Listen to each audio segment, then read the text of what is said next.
লিটন দাস, তুমি শুধু বাঙালিদের দিয়ে যাচ্ছ বাস। তুমি আর কত কোটায় খেলবা বলো, যেখানে হাজারো মুসলিম, খ্রিস্টান, বৌদ্ধ আছে, আপনি একজন হিন্দু হয়ে আপনি সেই কোঠাটা নিয়ে কত খেলবেন? মানুষকে আর কত আপনি ব্যর্থতা প্রমাণ করবেন কন? আপনি কেন কোঠাতে আজকে এই অবস্থা করতেছেন বলেন? আপনার যে আরেকজনকে সুযোগ দেন, আপনি একটা 50 মারতেছেন আর 5 মাসে আপনার কোনো খোঁজ নাই। এটা করলে চলবে? সেদিকে ফাইনাল ম্যাচে আপনি কি করলেন?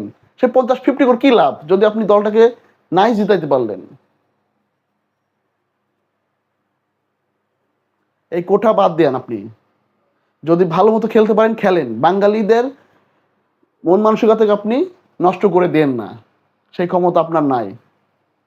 আপনি কোঠা বাদ দিয়ে যদি একজন বাংলাদেশি হয়ে, একজন বাঙালি নাগরিক হয়ে যদি আপনি ভালো মতো খেলতে চান খেলেন, আপনি আমাদের হতাশ করেন না।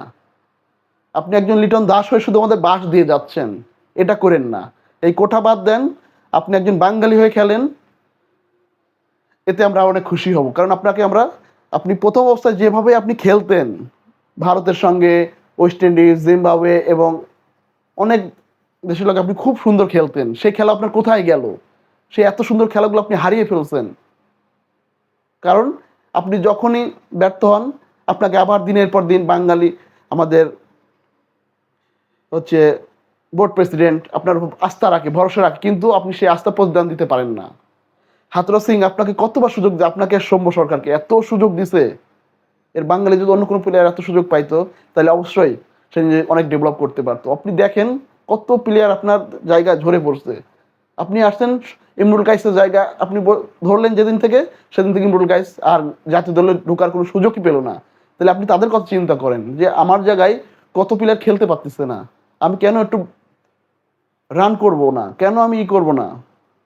আপনি চেষ্টা করুন, ভালো করে স্ট্রাগল করুন, আপনার মেন্টালিটিকে কাজে লাগান, বুদ্ধিমত্তায় কাজে লাগান। আপনার কাছ থেকে আমরা ভালো কিছু একটা আশা করি। তো আপনি ভালো খেলুন। বিশ্বকাপ চলে গেলো, আপনার আমাদের সবসময় বাংলাদেশের সবসময় টার্গেট থাকে নেক্সট বিশ্বকাপ।